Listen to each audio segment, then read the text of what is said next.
Every house holds its secrets. Some are whispered, some are buried. If you have a taste for such stories, stay a while and subscribe. The truth at Ashcombe is about to wake. The horses wouldn't stand still that morning. Rain fell in a fine, relentless veil over Ashcombe Manor, turning the gravel of the forecourt to a grey slurry. The hearses' plumes drooped. The coachman clicked his tongue to no avail. Hooves slipped, iron on stone. Somewhere a stable boy swore softly and was hushed by an older man. Beneath the portico, Lady Isabelle Harrow stood in black and felt the rain stitch itself into her veil, one cold bead at a time. "Your ladyship," murmured Mrs. Penfold, the housekeeper, angling an umbrella to shield her. "If we linger, the vicar—" "I am not lingering," Isabel said. Her voice surprised her. Steady, flat, almost borrowed. "I am only listening." It was true. Grief had made the house louder. She heard everything. The scraping of coffin handles, the breath of men straining with their load, the whispering of women who had opinions about the age of widows and what they owed to the dead. The rain drummed on the umbrellas and slid in runnels from the carved gargoyles, and underneath it all, horses, shifting, shuddering, not wanting this work. They had never liked him, she thought, and the thought stabbed and soothed at once. When the pallbearers moved, she moved too, one hand at her throat as if to keep something from falling out of her. The coffin was narrow for a man who had smelled of brandy and cigars and the yellow soap he favoured, who had filled rooms with his impatience, his plans, his long fingers drumming on chair arms when servants were slow. He had died, the doctor said, of a failure of the heart, and if that were a cruelty, Isabel could not tell. A great many failures had crowded his chest. At the chapel door, the vicar intoned, the bell tolled, too high, too bright, and a draught swept down the aisle so that the candles guttered and every woman's veil breathed in. Isabel kept her eyes on the floor's black and white tiles and counted them as a child might, a private liturgy, 1 for duty, 2 for silence, 3 for the nights she had slept with her eyes open and the latch pressed under her thumb. Afterwards there were formalities, hands to be taken, condolences to be received, tea to be refused. Lord Peregrine Harrow, the old man, her husband's father, offered her his arm as if she were a fragile porcelain thing, something to be boxed and shelved. "You will do as you ought," he said. The words chosen not to carry. The tone meant precisely to. "Ashcombe has endured heavier storms than this, Isabel. You were given a name. You will not tarnish it now." "I am wearing it like iron," she answered. He smiled, not kindly. "Iron rusts." When at last the mourners drifted away and the house was permitted to sag into its habitual gloom, Isabel slipped out from the back corridor like a thief. She went without bonnet or shawl, letting the rain touch her hair where the veil had flattened it, and crossed the yard toward the stables. She had not been in the stables alone since she was 19 and new to the place, and the memory of that made her step a little faster. The air there was sweeter, though tinged with animal heat and straw. It smelled of work instead of talk. Inside, the stalls were dim and orderly. Harness winked on pegs like sleeping snakes. A young horse, chestnut with a white crescent between the eyes, stamped and blew, impatient with the weather. "Hush," Isabel said, not to the horse alone. "Hush, my lady," a voice echoed, soft with an accent she could not place. Isabel turned. The boy, no, not a boy, a young man, stood in the doorway to the tack room, a bridle over one shoulder and rain shining on the curl of hair at his temple. He was not in deep livery. His shirt sleeves were rolled, his waistcoat mended with an invisible hand, his boots clean but clearly used for their purpose. He looked at her the way some men look at the sea, as if it were beautiful and might choose to drown them. "I did not wish to be seen," Isabelle said, and found herself smiling at the absurdity of saying it to a stranger while he watched raindrops brightening her cuffs. "And now, here I am, seen. I can shut the doors." He set down the bridle and moved without hurry, drawing the great sliding doors until the courtyard became a sheet of wet glass with a slit of grey sky. The stable mustered its own weather, warmth and the rustle of hay and the beast music of shifting weight. "No one will miss me for a moment." "What is your name?" she asked.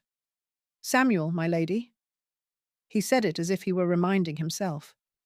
"Samuel." She let the syllables sit a second.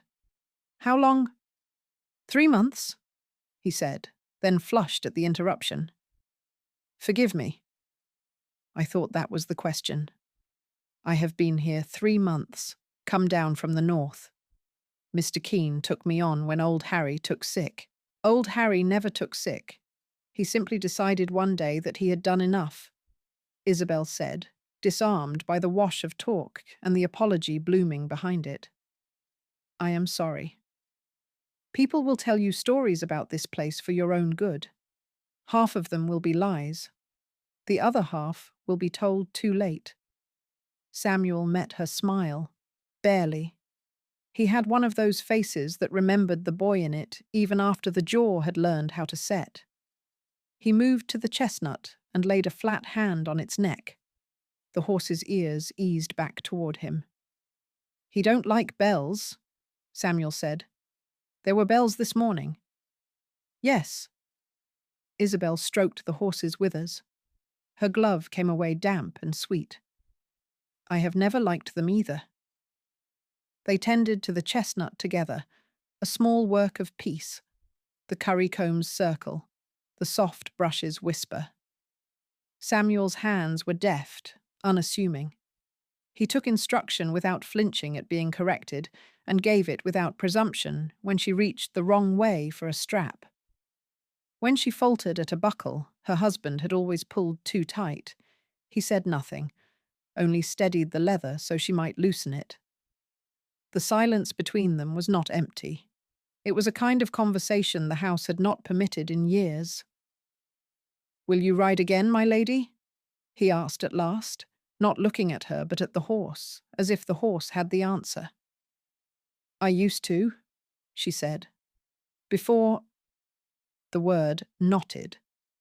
"Before I was informed of my duties."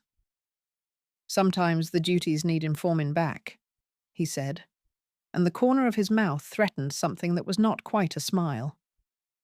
"Careful," she said lightly. "If you talk of uprisings in the stables, Mr. Keene will have your head, and Lord Peregrine will mount it."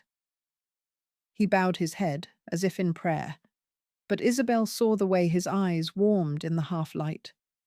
He was not beautiful. That was a relief. Beauty was too simple. He had the kind of face that had learned to listen. He had a scar along one knuckle, pale and clean, and when she looked at it, she felt a pang she could not name. "Would you—" She stopped. The question was too large in her throat. "There is a mare, Ariadne. She has not been out since before. She will forget her manners if she is not reminded.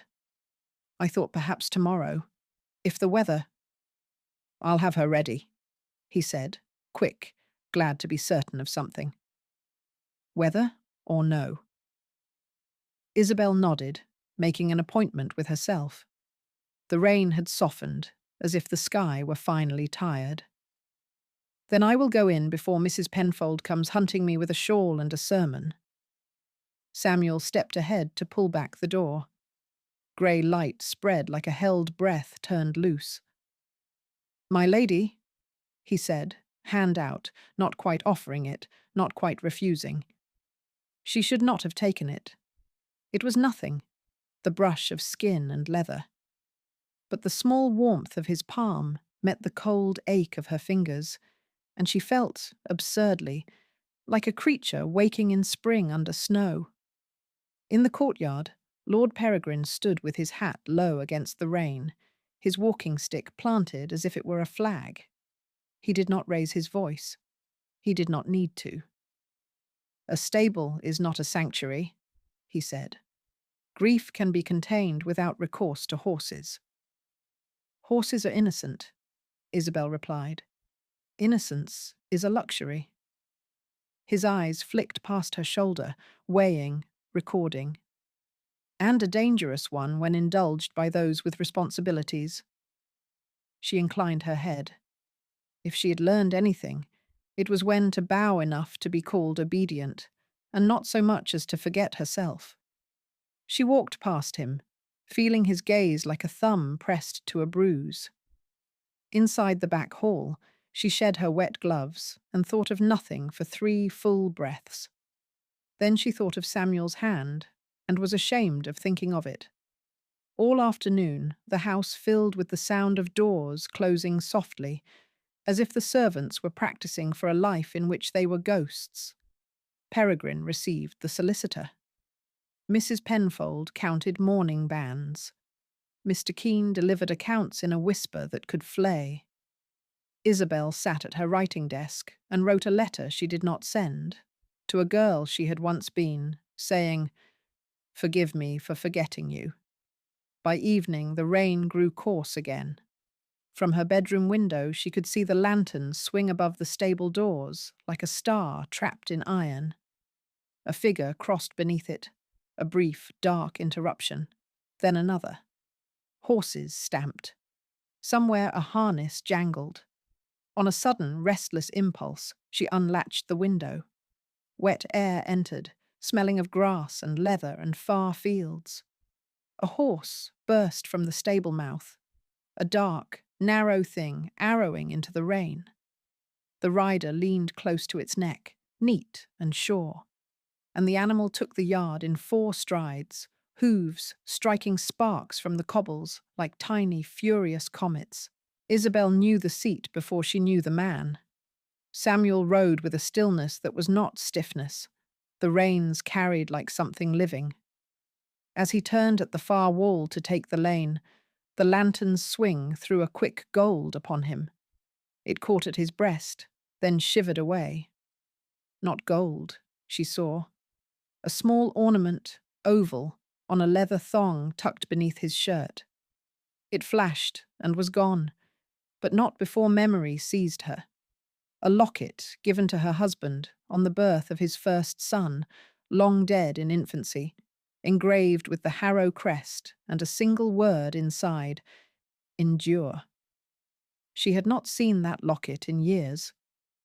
Samuel gathered the horse and vanished into the rain, and Isabel stood with the night on her face and her hands cold on the sill, the old house breathing behind her, and something alive and impossible turning in her chest like a foal not yet named. Morning broke thin and colourless. The mist lay heavy over the paddocks, and the fields beyond were washed in pewter light. Inside Ashcombe Manor, every clock seemed to tick louder than usual, as if marking not hours, but expectations. Lady Isabel woke before dawn. Sleep had been shallow. Dreams chased her like dogs through corridors that never ended.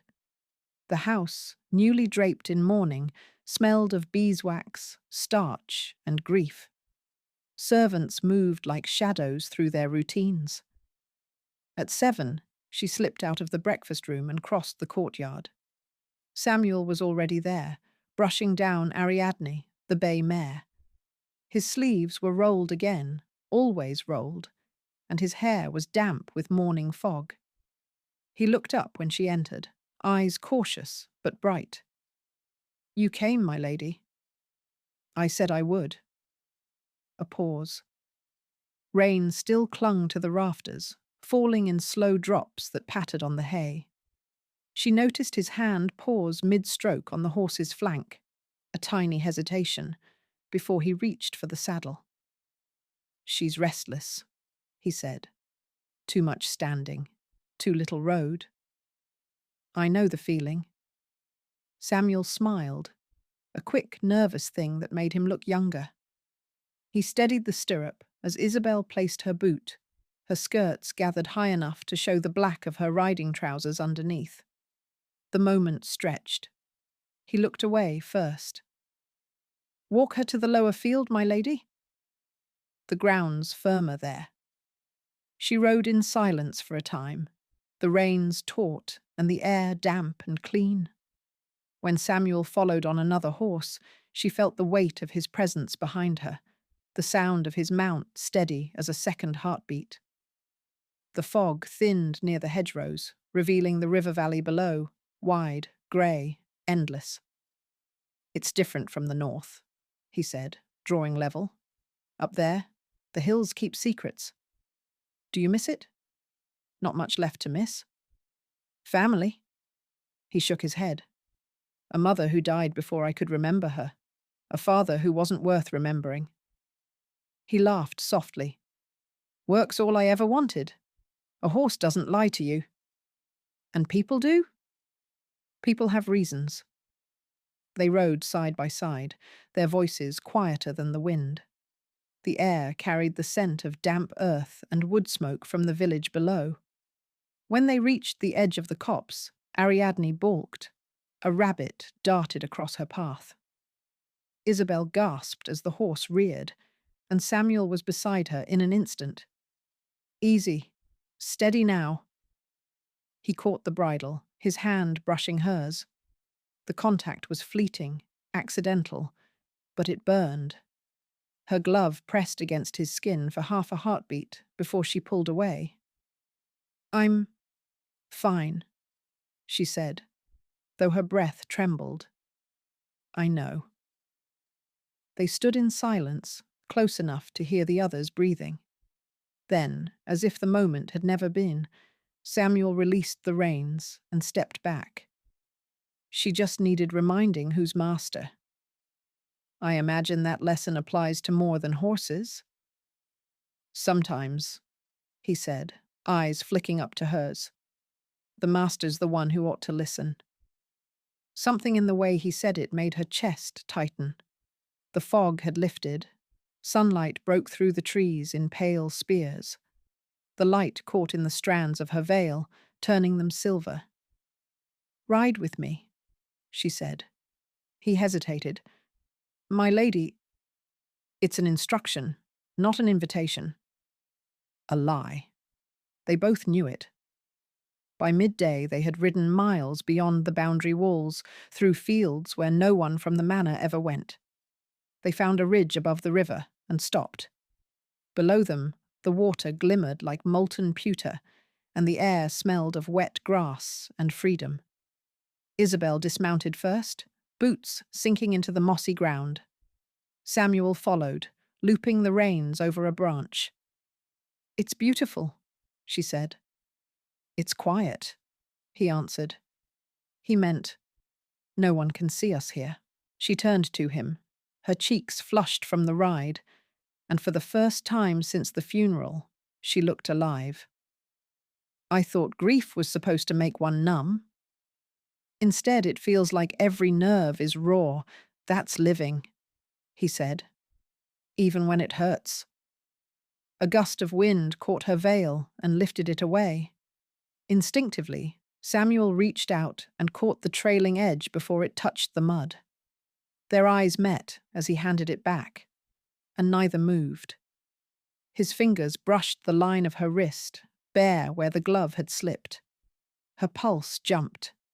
The world seemed to shrink to the small distance between them, the faint hiss of the river below, the breathing of two people who had both been silent too long. "I shouldn't," she began. "Then don't speak," he whispered. And she didn't. When he kissed her, it was clumsy, reverent, like a man afraid of waking something sacred. She let him, just once, long enough to know the taste of warmth and the danger of wanting more. Then she drew back, trembling, half in shock at herself. "This cannot happen." "I know." She gathered her reins, her hands shaking. "You'll not speak of this." "To whom would I?" Their eyes met again, equal parts fear and fire. Then she turned and rode hard for home. That evening, Ashcombe's corridors hummed with quiet rumour. Mrs. Penfold had seen mud on the hem of Isabel's morning gown. Cook whispered that she had been out alone, and Lord Peregrine's valet had observed that the lady's horse returned winded. Peregrine summoned her after dinner. He stood by the hearth, the firelight painting his thin face in sharp relief. "You were gone 3 hours," he said. "It is unseemly." "I needed air." "And company, it seems." She froze. "What are you implying?" "That grief often seeks distraction, and distraction, when it wears a stable jacket, is vulgar." Her face burned, but her voice stayed level. "You insult your own servant." "I protect my house." He leaned on his cane. "Ashcombe survives because its women behave with restraint. You will do the same, or you will find yourself removed from it. I am not your property. You were my son's. Now you are his legacy, and I am the executor of that legacy. Remember your place, Lady Harrow." He left her standing by the fire, trembling with a fury she did not know she possessed. When she returned to her room, she found the window slightly open, a draught carrying the scent of hay and rain. On the sill lay something small, a strip of leather, old and worn, with a broken clasp. Her breath caught. The clasp bore the Harrow crest, the same crest she had seen glinting at Samuel's throat. That night, Isabel sat by candlelight, the leather strip before her. She turned it over and over, the wax from the candle dripping like tears. She thought of the kiss, the brief, dangerous tenderness, and of the crest, proof of something buried deeper than sin. When dawn came, she had made her decision. She would see Samuel again, not to confess, not to repent, but to understand. By the time October settled over Ashcombe, the valley had turned the colour of old wine. Fires burned earlier in the day. The servants spoke softer after dusk, as though grief itself might overhear them. And yet within those silences, another current moved. Something neither grief nor decorum could tame. Isabel still rode each morning, officially for her nerves, unofficially for breath. Samuel met her at the gate with quiet efficiency, the saddle already waiting, his eyes lowered just enough to make courtesy indistinguishable from longing. Their conversations were polite, their pauses perilous. Every gesture had begun to mean too much. One morning, she dropped her riding crop. He bent to retrieve it. His hand brushed her boot. Nothing, only the faint scrape of leather on leather. Yet her throat closed as if the air had turned to smoke. "You spoil me, Mr. Hale," she said, using his surname because first names had become dangerous. "I would never presume, my lady." "Presumption is a sin," she murmured. "Temptation is merely circumstance." He looked up then, straight, unguarded, and she felt the shock of being seen entire. At luncheon, Lord Peregrine watched her pour tea. He said nothing at first, only tapped his cane against the hearth tiles. At last he spoke, lightly, the way men speak when the blade is already drawn. "I hear you ride daily now." "In mourning black. One might think you were advertising your solitude. Exercise steadies the mind." "Indeed." Though I wonder whose mind. The cup trembled in her hand. A dark ring of tea bled into the saucer. "I do not care for insinuations, my lord." "Then give me none to make." He left her with that, the fire hissing like laughter behind him. That evening, the stables smelled of rain and secrecy. She went under pretence of checking the mare's leg. Samuel waited in the far stall, hat in hand, hair damp from work. "You shouldn't have come," he said, though his body leaned forward as if his will leaned back. "I know," she answered. Lightning stitched the clouds above them, blue and brief. The horses stirred. For a heartbeat, the world shrank to the hollow between thunder and rain. He took her hand, just once. The smallest defiance, the greatest crime. When the storm broke, they were still standing that way, her gloved fingers inside his rough palm, their faces inches apart, the air charged not with fear, but recognition. She whispered, "If anyone were to see—" "They'd see nothing," he said. "They never look down here."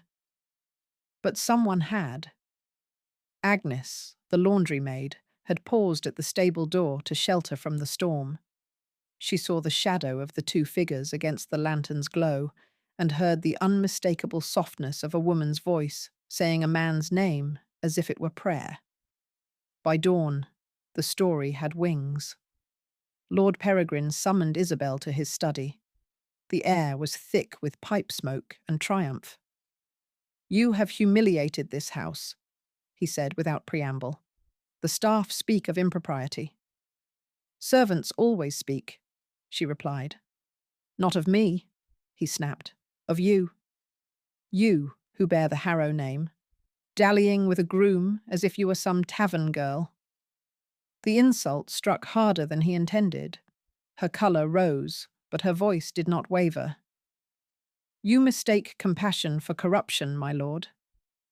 And you mistake madness for liberty." He turned to the window. "A physician will call tomorrow. He will find, I am certain, that your mind has suffered from excessive sentiment. It will be kinder to have you cared for, you mean confined." "Protected," he said smoothly. "The asylum at Whitbridge is most discreet." For a moment, she could only stare at him, the world narrowing to the gleam of his signet ring on the sill. "You would bury me alive to save your reputation." "To preserve your dignity," he corrected, "and the family's." That night, Samuel came to her door through the servants' passage. His shirt was half-buttoned, his hair still wet from the rain. "They mean to send you away," he said. "I heard Keane speaking with the driver." "I know." She folded her hands to keep them from shaking. "They call it kindness." He stepped closer. The candle between them quivered. "If we leave now, tonight, I can get you to the station before dawn." "Run away!" She tried to laugh. "And live on what?" "Gossip." "On truth," he said. She looked at him, the earnestness, the impossible hope, and in that moment she knew she loved him. Not as a widow loves again, cautiously, but as a woman who has nothing left to lose. "Then we run," she whispered. They met at the stables when the house slept. The sky was the colour of lead. Dogs barked far off. She wore no jewels, only her wedding band. Samuel saddled two horses in silence.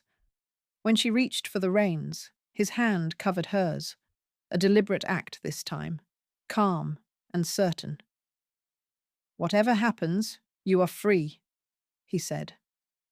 They rode through the orchard and out across the moor, the wind tearing at her veil. For a few glorious minutes, she believed escape was possible. The manor shrank behind them, its lights flickering like dying stars. Then came the horn, short, sharp, hunting clean. Peregrine's men. Lanterns bobbed in the darkness. Hounds bayed. "Faster," she cried. They plunged through the gate at the edge of the estate, hooves striking sparks on stone. Rain began again, sudden, blinding, and the horses fought the wind. At the river crossing, her mare stumbled. Samuel turned back for her. Too late. Figures loomed in the lantern glow. Peregrine, his cane lifted like judgment.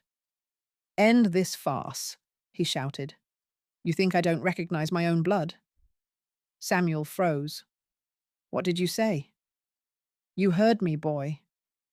Peregrine's voice cracked like the whip he never carried. Did she not tell you? The bastard son of my line, and she, the foolish woman who thought she could save him. Isabelle felt the world tilt. Your son, she breathed. Peregrine's smile was a thin wound. Born of a kitchen wench 16 years before your wedding, my dear. I did what mercy required, placed him where he could serve quietly, and serve he did, until you turned him into scandal. Samuel stared at him, then at her, horror warring with disbelief. It can't be true. It is a lie, she said, voice breaking. He lies about everything. Ask your reflection, Peregrine hissed. You see his eyes each morning in your mirror. The rain swallowed the rest. Guards closed in. The horses reared. Samuel caught her arm. I'll not leave you. You must, she cried. As the lantern swung, she saw the chain at his throat, the locket gleaming once before the blow came, its gold catching the rain like a last defiance. The sight struck her harder than the thunder itself, a memory flaring in the dark. Her husband's keepsake, the crest engraved upon it. Then the world shattered into noise and mud. He fell soundless into the mud. Isabelle screamed his name, but the sound was lost in the thunder. The thunder drained away, leaving only the drip of rain from the stable roof. When Isabelle opened her eyes, the courtyard had emptied, except for Lord Peregrine and 2 uniformed constables standing beside a waiting carriage. Mud streaked the hem of her gown. Somewhere behind her, the horse snorted once and fell silent. Peregrine's voice carried easily over the rain. Lady Harrow will accompany you to Whitbridge, he said, handing one of the men a folded paper sealed in red wax. The physicians there are accustomed to delicate conditions. The constable shifted uneasily. My lord, she's not. She is overwrought, Peregrine cut in, his tone all courtesy and command. You may note that I act out of concern. One of the men removed his hat. My lady, he said softly, it will be easier if you come quietly. She turned toward the stables. The lantern still burned within, casting its small circle of gold on the straw where Samuel had fallen. The smell of iron hung in the air. For a heartbeat, she thought she saw his shadow move, then realized it was only the wind. Without a word, she lifted her chin, gathered her skirts, and stepped into the waiting carriage. The door closed, the lock clicked, and the wheels began to turn. Behind her, Lord Peregrine replaced his hat and watched the coach disappear into the grey. When the sound of the horses faded, he turned to the constables and said quietly, "Right that she left willingly." Whitbridge Asylum stood where the moors ran out of courage, a lonely building of pale stone, its windows narrow as excuses. The road that led to it was rutted and silent. Even the birds seemed to avoid it. Isabelle had not spoken in 3 days. The carriage ride had drained her voice, the grey uniforms had drained her will, and the doctor who received her, a courteous man with cold eyes, had drained the rest. Rest and reflection, he said. That is what you require. Reflection. The walls gave her plenty. Every surface in Whitbridge shone faintly with limewash, every candle burned low. At night she heard the murmur of other women through the corridors, the sound of minds left too long in cages. She wrote because it was the only thing left that still belonged to her. On the 4th evening she asked for paper.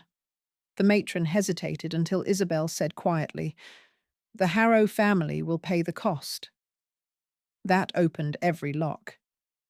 She wrote by the light of one candle, her handwriting steady and elegant, the same script she had used for invitations, thank-you notes, letters of condolence. But this one was not for society. To the Reverend Mr. Alden, parish of St. Bride's, you alone may yet remember that I once had a mind worth hearing.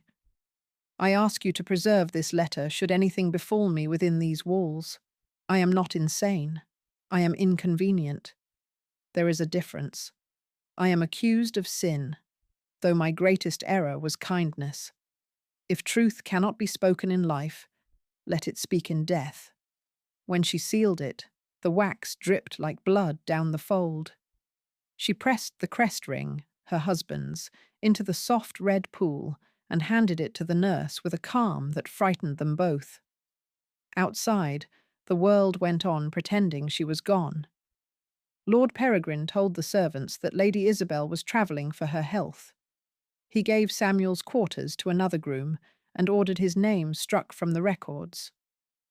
When one of the younger maids whispered that the boy had been seen at the edge of the grounds, Peregrine dismissed her with half a month's wages and a warning. Ghosts are only real if you feed them. But Samuel was not a ghost. He lived, though the wound at his temple refused to heal cleanly. He slept in barns, moved from village to village, working under false names, always watching the roads that led to Whitbridge. At last, under cover of rain, he reached its gate. He bribed a porter with half a sovereign to deliver a note. Tell Lady Harrow that Samuel waits by the chapel wall at dawn. The note never reached her. The matron found it first. Peregrine arrived at Whitbridge 2 days later.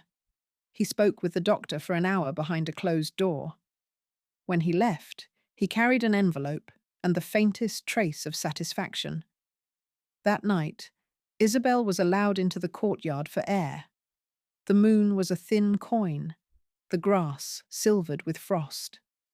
She walked slowly, touching the cold stone of the wall, thinking of Samuel's hands, rough, honest, undeserved, and of the child she might have carried if the world had been kind. A guard approached. "You're to return inside, my lady." "Of course." She turned once more toward the gate, and for an instant thought she saw movement beyond it. A shape, a shadow, a man's figure against the dark. Then the door shut. The next morning brought rumour. A man found near the riverbank, trampled by his horse. No papers, no family. Buried without name. When the Reverend Alden received Isabel's letter 3 days later, he read it twice, wept once, and sealed it again beneath the altar stone, whispering, "Truth will wait its turn." Weeks passed. Winter pressed its hand over the land. Inside Whitbridge, Isabel's strength faded like ink left in the sun. Still she wrote, scraps of prayers, fragments of memory. On her final night, she traced a single sentence across the wall with a burnt match. "Love is the only madness they fear." By morning, her bed was empty. The candle burned to nothing. The matron told Peregrine that the widow had passed quietly. He answered, "Let it remain so." But Reverend Alden did not forget. He took her letter, placed it in a small box with a lock of hair, and hid it in the church vestry. He sealed it with new wax and inscribed only one line: "To be opened upon Lord Peregrine Harrow's death, or upon the coming of justice, whichever arrives first." 20 years later, the yew trees at Ashcombe had grown heavy with silence. The manor itself stood unchanged, or perhaps merely unmoved, as if the years had passed around it rather than through. Paint had peeled, portraits had darkened, and the air in the great hall carried the faint sweetness of dust and disuse. Lord Peregrine Harrow was dead. He had outlived most of those who feared him, and none who loved him. The funeral was small, efficient, respectable, unwept. On the morning after, the family solicitor arrived from London with a single sealed envelope and the uneasy expression of a man carrying something older than law, to be read in the presence of the rightful heir of Ashcombe Manor. The instruction, written in Reverend Alden's hand, was clear. So the household gathered in the drawing room, distant cousins, 2 servants kept on for propriety, and one young woman none of them knew. She was introduced simply as Miss Clara Vale, a beneficiary named in the Reverend's papers. She was perhaps 19, with eyes the colour of winter sky and a posture too steady for her age. When she spoke, her voice had the clear, deliberate rhythm of someone used to being ignored and therefore determined to be heard. The solicitor broke the seal. Inside was Isabelle Harrow's letter. He began to read. If this reaches the world, it means I am gone. But perhaps the truth has not perished with me. I write not to accuse, but to restore. I loved and was punished for it. I told the truth and was silenced for it. The man called Samuel was no servant's folly. He was the unacknowledged son of Lord Peregrine Harrow, and therefore heir to Ashcombe by blood, if not by name. He is dead now, killed by the same pride that built these walls. But his line lives. There is a child. She was born in Whitbridge Asylum, hidden to protect her from those who mistake cruelty for honour. Her name is Clara. If there is any justice left in England, she will have what her father was denied: his name, his place, and the peace that truth affords. The solicitor's voice faltered. The room was very still. The portraits seemed to listen. Clara rose, not triumphantly, but as though something ancient had shifted within her. She walked to the window where the mist pressed against the glass, the same grey the valley had worn for generations. No one spoke. At last, the solicitor cleared his throat. Under the Reverend's codicil, and supported by Lady Isabel's statement, the estate passes to Miss Vale, or rather, Miss Clara Harrow. A sound escaped one of the cousins, half protest, half disbelief. But no one challenged it. Ashcombe, it seemed, was tired of fighting ghosts. Later, when the others had gone, Clara wandered the corridors alone. The air carried the scent of old beeswax and dried roses. In her hand, she held the letter, folded once more. She traced her grandmother's signature with her thumb and felt the tremor of a life she had never known, yet somehow recognized. The ache of courage, the soft defiance of love, refused permission to exist. She found her way to the stables. They stood half empty now, the beams dark with age. Dust rose in motes of gold, where light filtered through the roof. In one corner hung a forgotten saddle, its leather cracked but carefully oiled, as though someone had once meant to return. Beneath the first stall, buried in the straw, something caught her eye. A small oval glint. She brushed the dust away and lifted a tarnished locket. Inside, behind the cracked glass, 2 initials entwined: I.H. and S.H. On the opposite lid, a single word, still legible despite the years: endure. Clara closed it gently. Outside, the yew trees shifted in the wind. Birdsong, rare in winter, threaded the air.